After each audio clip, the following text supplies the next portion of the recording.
네, 안녕하세요. 머니네버슬리 구독자 여러분. 잘 지내셨나요? 오늘은 저희가 이 섹터에 대해서 조금 더 자세히 이야기해보는 시간을 가지려고 하는데요. 주가는 현지 시간 9일을 기준으로 얘기를 나눠볼 거고요.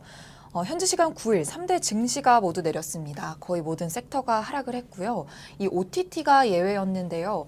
넷플릭스의 주가는 9일 3.14% 상승한 320.01달러의 장을 마감을 했고요. 월트 디즈니와 워너브러스 디스커버리의 주가는 각각 0.9% 또 3.07% 올랐습니다. 파라마운트 글로벌의 주가도 5.08% 오른 19.02달러를 기록하는 모습을 보여줬고요. 이 전반적으로 증시가 하락장을 보이고 있는데 이 안에서도 돋보인 OTT 섹터. 오늘은 이 섹터에 조금 더 집중을 해서 얘기를 나눠보려고 합니다. 현재 이 디즈니 플러스랑 넷플릭스 등 이 OTT 섹터의 대표적인 기업들이 자리를 잡고 있습니다. 이 섹터 내에서 거대한 흐름의 또 시작이 있을 것 같은데 어떻게 될까요? 어떤 섹터이든 거대한 흐름이 있고 우리가 이 흐름이 어떻게 흘러가는지 윤곽을 잡은 다음에 기업들을 보면은 투자에 굉장히 많은 도움이 되거든요. 그래서 이 OTT 섹터가 시작된 때는 한 2008년, 2010년 그 사이 정도로 보면 되고요. 2008년 3월에 훌루가 설립이 됐습니다. 그리고 아마존은 2008년 9월에 아마존 비디오 온 디맨드를 출시했습니다. 지금의 아마존 프라임 비디오고요. 그리고 2009년 1월 넷플릭스가 제한된 수의 영화와 프로그램의 온라인 스트리밍을 도입을 했고요. 이때가 넷플릭스가 이제 본격적으로 사업 전환을 했던 시점이라고 보시면 돼요. 그리고 이제 2010년 2월에는 HBO가 케이블 가입자들을 위해서 HBO 고라는 온라인 스트리밍 서비스를 시작을 했습니다. 그러니까 당시만 해도 HBO는 뭐 스트리밍 서비스만 따로 떼놔서 뭔가 사업을 하려고 했다기보다는 기존 케이블 가입자를 위해서 서비스를 제공을 했던 측면이라고 보면 되고요. 이렇게 해서 이제 초기 콘텐츠 스트리밍의 경쟁 구도가 형성이 됐던 겁니다. 생각보다 되게 다양한 기업들이 초기 경쟁 구도에 참여를 했었는데 지금 와서 이제 OTT 섹터가 주목을 받고 있지만 이것보다 훨씬 이전부터 시작이 됐다고 볼 수 있겠네요. 그럼 그 이후에 살아남은 기업들의 흐름은 어떻게 됐나요? 제가 방금 말씀드렸던 때까지가 이제 어떤 도전, 시도 이런 시기라고 보면은 이제 두 번째 우리가 잘 인지하지는 못했지만 뭐 강력한 변화가 있었던 시기인데 바로 이제 성장의 시기라고 보시면 돼요.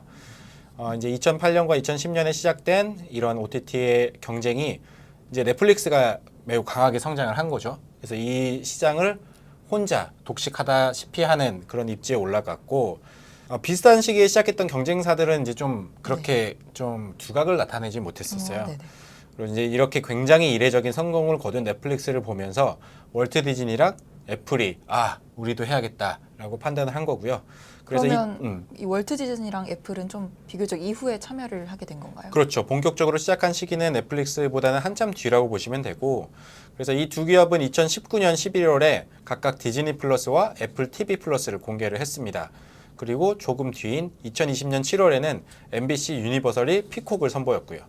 경쟁이 치열해지면서 이들이 제공하는 그 콘텐츠의 퀄리티들이 뭐 엄청 좋아지기 시작했어요. 돈을 쏟아붓기 시작하니까. 네네. 그리고 이제 팬데믹이 겹치면서 사람들이 밖에 안 나가고 집에서 뭔가 콘텐츠를 보고 싶었던 거죠. 그래서 구독자들도 이 시기에 매우 급증하기 시작했어요. 그래서 돌이켜보면요. 이 시기에 우리는 1개월 무료가 약간 디폴트 값으로 잡혀 있었어요. 네, 그래서 맞아요. 한 달은 이거 보고 구독 해지한 다음에 다른 거 보고 이렇게 했던 분들도 많이 계시고 그리고 구독료도 지금도 저렴한 편인데 그때는 더 쌌어요. 그러니까 사람들이 뭐 어렵지 않게 결제를 하고 보는 거죠. 뭐 이제 두 번째 흐름은 이제 이대로 좀 설명을 할 수 있을 것 같아요. 말씀해주신 것처럼 요즘에는 왜 넷플릭스 자체 제작, 또 애플 TV에서 나오는 오리지널 콘텐츠들이 웬만한 영화나 필름보다도 더 좋은 퀄리티의 작품들이 많이 나오고 있잖아요. 그렇죠. 오징어 게임도 그런 면에서 주목을 받았던 작품이고 제가 봤을 때는 현재는 이 시장이 그만큼 또 커질 대로 커진 시장이라고 볼 수도 있을 것 같아요. 이미 쟁쟁한 기업들 사이에서 이제 경쟁을 해서 업계에서는 탄탄히 자리를 잡은 기업들이 두각을 보이고 있고 그래서 이 투자자들이나 기업의 입장에서는 성장이 조금은 멈췄다. 이미 어느 정도 최고점에 올랐다라고 생각을 할 수도 있을 것 같은데 현재의 흐름은 어떤가요? 이제는 3단계에 접어들었다고 봐야 되는데요. 구독자가 굉장히 가파르게 성장을 했고 그것도 이제 뭐 특정 국가만의 성장이 아니었고 뭐 전 세계를 아우르는 그런 성장이 있었기 때문에 그래서 이제는 이들 OTT 운영사들이 성장보다는 수익성에 좀 초점을 맞추고 있는 거고요.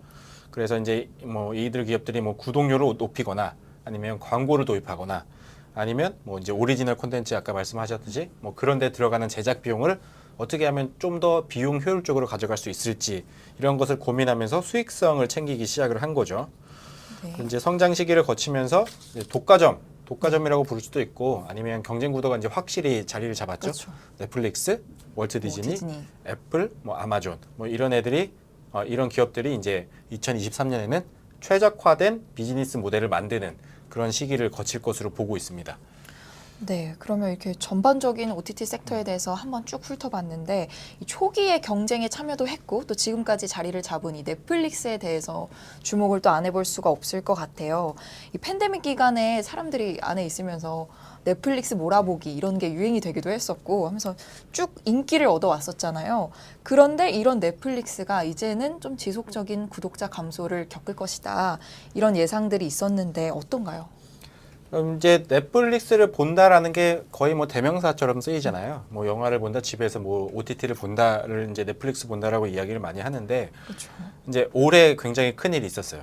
1분기랑 2분기 넷플릭스의 구독자가 감소를 했고 그 규모도 작지가 않았거든요. 그래서 1분기 20만 명, 2분기 97만 명 감소를 했어요. 당연히 주가가 급락을 했죠. 네. 성장성이 꺾인 게 아니냐는 의구심이 나왔던 거고요. 그런데 다행히도 이제 3분기에 넷플릭스 구독자는 241만 명 늘었습니다. 상반기 감소를 상쇄하고도 남는 규모이긴 한데 이제 과거 몇 년 동안 보여줬던 넷플릭스의 성장성에 비하면 그렇게 뭐 두드러지진 않았던 것은 분명합니다. 그렇죠. 이미 확보한 기존 구독자들이 또 있을 테니까요. 그렇죠. 그러면 상승세가 꺾였다는 것이 이 넷플릭스의 투자 매력 자체가 조금은 감소했다 이렇게 볼 수도 있을까요?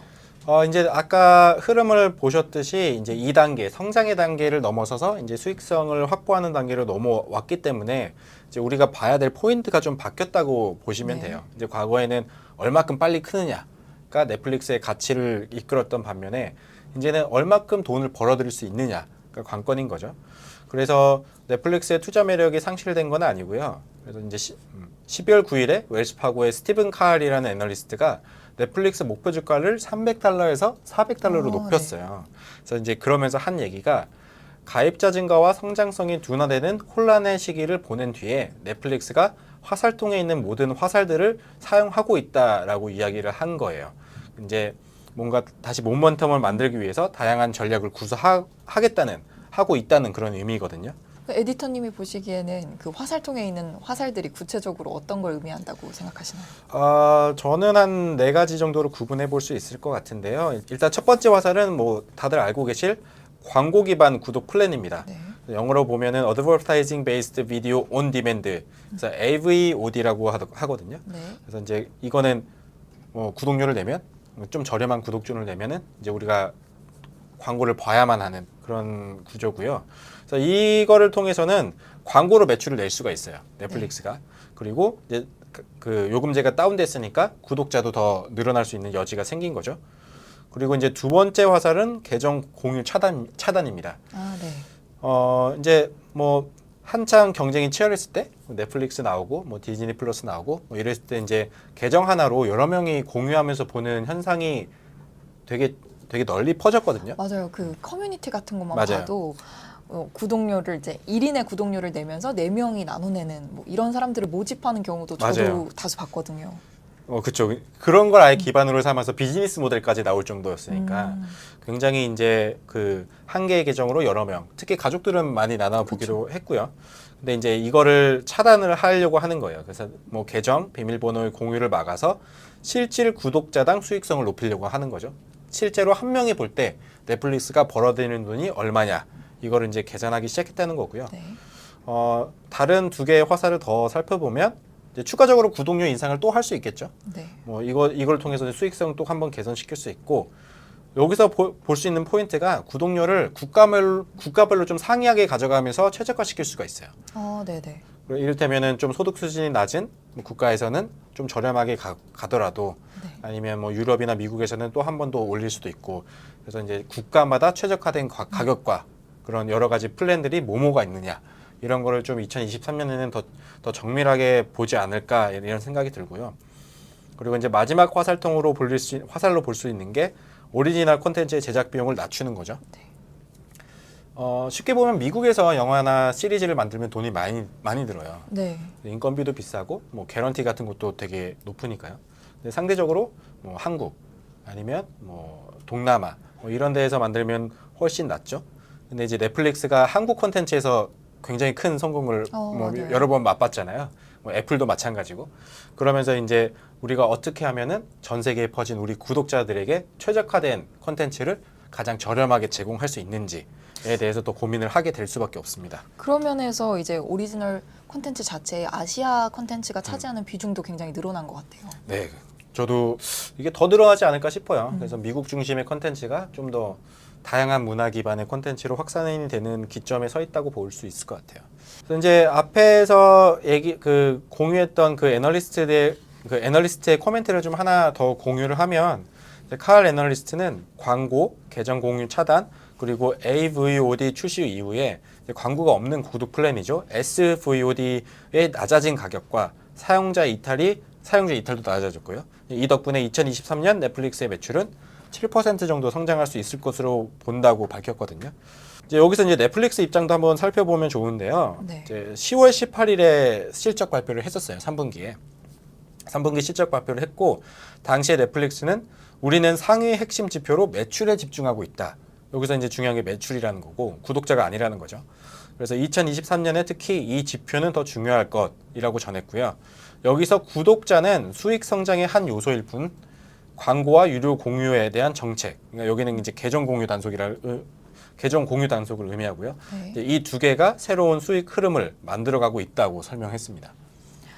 또 저희 이제 구독자분들도 에디터님이 오늘 해주신 말씀을 토대로 이 넷플릭스와 월트 디즈니 또 애플 그리고 아마존 등의 다양한 기업들이 2023년에는 어떻게 가장 최적화된 모습들을 보여나갈지 또 어떤 새로운 모멘텀의 퍼포먼스를 보여올지 좀 주목하시면 좋을 것 같습니다.